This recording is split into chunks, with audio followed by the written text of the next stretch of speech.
முடி நல்லா அடர்த்தியாக வளர, முகம் வந்து நல்லா பொலிவாக இருக்க, புரோட்டீன் சத்து குறைபாடு இருக்கிறவங்க இம்யூனிட்டி பூஸ்ட் பண்ணுறதுக்கு ரெசிபி தேடிட்டு இருந்தீங்கன்னா கண்டிப்பாக இந்த ரெசிபி உங்களுக்கு தான். இந்த லட்டை நீங்கள் டெய்லி ஒன்று சாப்பிட்டீங்கன்னா உங்கள் நல்ல டிஃப்ரென்ஸ் தெரியும், ஸ்கின்னுமே நல்ல டிஃப்ரென்ஸ் தெரியும், உங்கள் இம்யூனிட்டியுமே நல்லா பூஸ்டப் பண்ணுறதுக்கு ப்ரோட்டீன் ரிச் ரெசிபியும் கூட. இதை வந்து நீங்கள் 1 மாதம் வரைக்கும் ஃப்ரிட்ஜில் வச்சு யூஸ் பண்ணிக்கலாம். 2 வாரம் வெளியில் வச்சா நல்லா இருக்கும். அந்த எபிசோட் பார்க்கலாம். இதுக்கு ஃபர்ஸ்ட்டு 3 கப் அளவுக்கு பச்சை பயிறு எடுத்துக்கலாம்.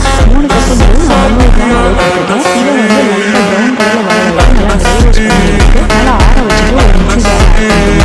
அதுக்கப்புறம் ஒரு 3 ஏலக்காய் ஆட் பண்ணி நல்லா குறவாக அரைச்சிட்டு அதுக்கப்புறம் ஒரு 1/4 கப் அளவுக்கு கொப்பரை தேங்காய் ஆட் பண்ணிட்டு இது ஆப்ஷன் தான். இதையும் சேர்த்து நல்லா ஃபைனாக அரைச்சி தனியாக வச்சுக்கோங்க. இப்போ உங்களுக்கு விருப்பப்பட்ட dry fruits and nuts seeds எதுனாலும் நீங்கள் ஆட் பண்ணிக்கலாம். நான் இதில் வந்து பார்த்தீங்கன்னா முந்திரி, பாதாம், வால்நட், கிஸ்மிஸ், வேர்க்கடலை, 1 டேபிள் ஸ்பூன் அளவுக்கு வெள்ளை எள்ளு, அதுக்கப்புறம் பொட்டுக்கடலை, இது எல்லாமே 25 கிராம் அளவுக்கு நான் எடுத்திருக்கேன். இது எல்லாமே ஒரு 1/4 கப் அளவுக்கு இருக்கும். இதையும் நல்லா ட்ரை ரோஸ்ட் பண்ணி எடுத்துட்டு நல்லா ஆற வச்சுட்டு அரைச்சி எடுத்து வச்சுக்கோங்க. உங்களுக்கு விருப்பம் இருந்தால் நீங்கள் ட்ரை ஃப்ரூட்ஸ் அண்ட் நட்ஸ் எல்லாமே வந்து நெய்யிலே வறுத்து ஆட் பண்ணணும்னு நினச்சிங்கன்னா நீங்கள் ஆட் பண்ணிக்கலாம். இப்போ அதே கடையில் 2-5 டேபிள் ஸ்பூன் அளவுக்கு நெய் ஆட் பண்ணிக்கலாம். இதில் வந்து நம்ம அரைச்ச பவுடர் எல்லாமே ஆட் பண்ணிட்டு ஒரு 1/4 கப் அளவுக்கு நாட்டு சர்க்கரை ஆட் பண்ணிட்டு நல்லா ஒரு 2 நிமிஷம் வந்து ரோஸ்ட் பண்ணிட்டு தனியாக மிக்ஸ் பண்ணி வச்சுக்கோங்க. அதுக்கப்புறம் ஸ்வீட்னஸ்க்கு வந்து பார்த்தீங்கன்னா நீங்கள் நாட்டு சர்க்கரையும் ஃபுல்லாகவே ஆட் பண்ணலாம். அப்படி இல்லைன்னா வந்து வெல்லமும் வந்து கரைச்சிட்டு ஆட் பண்ணிக்கலாம். நான் வந்து இது 3 மிக்ஸ் பண்ணி ஆட் பண்ணிக்கலாம். ஸோ உங்களுக்கு எப்படி விருப்பம் இருக்கோ அதே மாதிரி நீங்கள் ஸ்வீட்னஸ்க்கு ஆட் பண்ணிக்கலாம். அதுக்கப்புறம் ஒரு 1/2 கப் அளவுக்கு பேரிச்சம்பழத்தை விதையெல்லாம் எடுத்துட்டு ஆட் பண்ணிக்கோங்க. இதையும் நல்லா அரைச்சி எடுத்துக்கலாம். இப்போ இன்னொரு பாத்திரத்தில் 1/4 கப் அளவுக்கு வெல்லம் ஆட் பண்ணிட்டு 1/2 கப் அளவுக்கு தண்ணி ஆட் பண்ணிட்டு வெல்லம் நல்லா கரைஞ்சி வந்தோன்னே